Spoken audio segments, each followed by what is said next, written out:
Shalom saudara, kali ini kita akan belajar firman Tuhan tentang keunikan Tuhan Yesus dalam silsilanya. Untuk itu mari kita membuka firman Tuhan dari Matius 1 ayat 1 sampai 17. Kalau saudara bisa baca semuanya itu bagus, tapi saya tidak akan membacanya di sini ayat 1 sampai 17. Kita akan baca ayat yang pertama saja, yaitu inilah silsilah Yesus Kristus, anak Daud, anak Abraham. Di sana dikatakan Yesus Kristus anak Daud. Apa maksudnya anak Daud? Daud adalah raja yang sangat disanjung oleh orang Israel. Ya, kalau kita lihat bendera Israel itu adalah bintang Daud, Star of David. Makanya Daud sangat diagungkan oleh bangsa Israel. Dan Raja Daud ditetapkan bahwa keturunannya akan terus-menerus, tidak berkesudahan. Kalau kita lihat sekarang ini, Israel sudah tidak dalam bentuk kerajaan bangsa Israel, tetapi yang dimaksud adalah kekristenan melalui Tuhan Yesus Kristus yang rela mati di kayu salib itu terus berkembang, bukan melalui peperangan. Banyak orang rela mati bagi Kristus jadi martir, tetapi tidak melalui kekerasan. Inilah yang disebut kerajaan yang tidak berkesudahan. Semakin dihimpit, semakin berkembang. Ada pepatah dalam bahasa Latin yang mengatakan sanguine martyrum semen Christianorum, artinya darah martir itulah benih kekristenan. Dan itu adalah kerajaan yang tidak berkesudahan sampai akhir zaman Tuhan datang kembali. Raja Daud, ingat dalam Markus 10 ayat 46 sampai 52 kisah Bartimeus. Di situ Bartimeus disebutkan di dalam Markus 10 ayat 47 ketika didengarnya bahwa itu adalah Yesus orang Nazaret. Yesus orang Nazaret. Siapa itu Yesus orang Nazaret? Kalau dilihat dari Nazaret, Yesus hanyalah anak tukang kayu. Tetapi Bartimeus berseru, Yesus anak Daud, kasihanilah aku. Yesus anak Daud. Artinya Bartimeus walaupun dia buta secara fisik, tetapi hatinya dia melek, dia tahu Yesus itu adalah anak Daud. Kalau anak Daud berarti anak raja, punya kuasa, punya power di situ. Inilah kita melihat Bartimeus memiliki satu kepekaan hati bahwa Yesus anak Daud punya kuasa, punya power, otoritas. Seperti doa Bapa kami, kita katakan, datanglah kerajaanmu, jadilah kehendak. Kerajaan siapa? Tuhan Yesus datang dalam hidup kita tiap-tiap hari. Karena Yesus adalah raja di atas segala raja. Dan kerajaannya tidak berkesudahan sampai selama-lamanya. Itulah tentang Yesus anak Daud. Dikatakan juga anak Abraham. Anak Abraham. Abraham dikenal sebagai bapa orang percaya, bapa orang beriman. Ya jelas kita diselamatkan semata-mata bukan karena usaha kita. Dikatakan dalam Efesus 2 ayat yang ke-8 dan 9, sebab karena kasih karunia kamu diselamatkan oleh iman. Oleh iman. Itu bukan hasil usahamu, tetapi pemberian Allah. Itu bukan hasil pekerjaanmu. Jangan ada orang yang memegahkan diri. Inilah yang membedakan kita dengan keyakinan yang lain. Anugerah, kasih karunia itu diberikan free, cuma-cuma, tetapi bukan murahan. Oleh darahnya yang mahal, Tuhan telah membayar melunasi segala hutang dosa kita. Dan kita mengimani itu. Ingat yang di sebelah Yesus disalibkan, dia belum sempat beramal, dia belum sempat ibadah ke rumah Tuhan, belum. Hidupnya penuh dengan kebejatan. Orang yang mati di kayu salib itu adalah orang penjahat kelas kakap. Yesus mati di kayu salib karena dia menanggung dosa seluruh isi dunia, bukan karena kesalahannya. Nah, tapi yang di sebelahnya itu memang orang-orang berdosa, penyamun-penyamun. Makanya ketika dia percaya di endingnya kepada Yesus, Yesus, ingatlah akan aku apabila engkau masuk ke dalam kerajaan. Berarti dia sudah mengakui Yesus sebagai raja. Yesus bilang apa? Hari ini juga. Enggak tunggu 40 hari, 100 hari, 1000 hari. Enggak.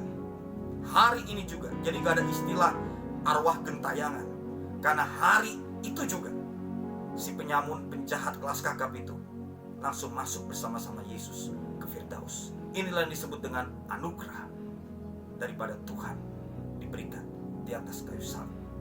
Yang ketiga, kalau kita lihat di dalam kembali ayat Matius 1 tadi, ayat yang ke-16, itu kan setelah Matius 1 ayat 1, ayat 2 dan selanjutnya, Abraham memperanakan Ishak, Ishak memperanakan Yakub, Yakub memperanakan Yehuda. Terus sampai ke bawah isinya memperanakan. Tapi ayat yang ke-16 di situ dikatakan, ini Yakub yang lain ya, bukan Yakub anaknya Ishak. Yakub memperanakan Yusuf, suami Maria, yang melahirkan Yesus yang disebut Kristus. Di sini tidak dibilang Yakub memperanakan Yusuf, Yusuf memperanakan Yesus. Tidak. Memang benar jika orang bilang Allah tidak diperanakan, Allah tidak memperanakan, itu benar. Karena memang Allah tidak diperanakan dan Allah tidak memperanakan. Tidak ada kata di sini memperanakan. Yakub memperanakan Yusuf, suami Maria, yang melahirkan Yesus yang disebut Kristus. Ya, kita fokus ayat ini, saudara. Yusuf dan Maria, kisah Natal yang kita saat ini sedang jalan. Yusuf tidak memperanakan Yesus, perhatikan. Yusuf tidak memperanakan Yesus, tetapi Maria melahirkan Yesus. Nah, ada penyelidikan tentang darah Yesus, gennya itu. Seorang arkeolog, adventurer, Ronald Eldon Wyatt, atau disebut Ron Wyatt, sudah meninggal orangnya tahun 99. Dia kelahiran 1933, tetapi tahun 78 dia menyelidiki dan 82 dia menemukan. Di situ dia menyelidiki artefak-artefak kuno yang ada di seputar Bukit Tengkorak. Dia cari masuk dalam gua dan akhirnya dia ketemukan artefak kuno, yaitu tabut perjanjian beserta perkakas bait suci Salomo yang lain-lain. Itu ada di bawah Bukit Tengkorak. Diketemukan di situ. Dan ketika dia menemukan, si Ron Wyatt ini menemukan itu, ya, itu ada percikan darah kering menempel di artefak-artefak itu, termasuk di hilasterion. Hilasterion itu adalah tutup pendamaian, tabut perjanjian itu. Karena tiap tahun dulu bangsa Yahudi, imam besar masuk ke ruang Maha Kudus untuk memercikkan darah di hilasterion itu, tutup pendamaian. Tetapi ketika Yesus disalib, kalau saudara perhatikan di dalam Matius 27 ayat 51, itu Yesus telah menyerahkan nyawanya. Dan lihatlah, tabir bait suci terbelah dua dari atas sampai ke bawah, dan terjadilah gempa bumi. Mungkin saudara tidak pernah berpikir, ayat ini menulis gempa bumi untuk apa? Oh, itu kan Allah mati jadi gempa bumi, langit gelap. Tunggu dulu. Gempa bumi itu harus menggenapi apa yang disebut darah Yesus satu kali tercurah di hilasterion untuk selama-lamanya. Itulah kuasa darah Yesus yang menebus dosa seluruh isi dunia. Kenapa juga harus di Bukit Tengkorak? Kenapa dia tidak digantung saja di rumahnya Pontius Pilatus? Karena disitulah terdapat di bawah daripada Bukit Tengkorak itu, yang disebut Bukit Golgota kalau orang Ibrani bilang. Dalam bahasa Latin disebut Kalvari. Disitulah terdapat artefak kuno, tabut perjanjian, dan di situ ada tutup pendamaian atau hilasterion, di mana darah Yesus tercurah di situ. Waktu dia disalib terakhirnya kan juga ditusuk lambungnya oleh siapa? Oleh tentara Romawi. Keluar air dan darah di situ, mengalir terus sampai ke bawah. Harus ada gempa bumi. Sengaja Allah bikin gempa bumi. Yang bisa buat gempa bumi siapa? Allah. Dia bikin gempa bumi supaya darah Yesus itu tercurah sampai ke bawah, terus turun lewat bebatuan itu sampai ke hilasterion. Inilah paket Natal yang indah dari silsilah Yesus Kristus yang begitu unik, yang luar biasa untuk karya penebusan kepada kita. Kromosom yang ditemukan, diteliti oleh Ron Wyatt tadi. Kromosom normal seorang laki-laki adalah 23X dan 23Y. Perempuan 23X, 23X. Tetapi Yesus kromosomnya tidak sampai 46. Kan laki-laki 46, perempuan 46. Ya, baik X maupun Y tadi. Tapi Yesus hanya 24 kromosomnya, yaitu 23X dan 1Y. Itu yang ditemukan oleh Ron Wyatt. diselidiki di laboratorium Israel yang terkenal juga, dan hasilnya mereka melihat ini bukan sel darah manusia, DNA-nya bukan DNA Yusuf, DNA manusia, tidak, karena Allah tidak diperanakan, tapi ini benar-benar darah Sang Mesias.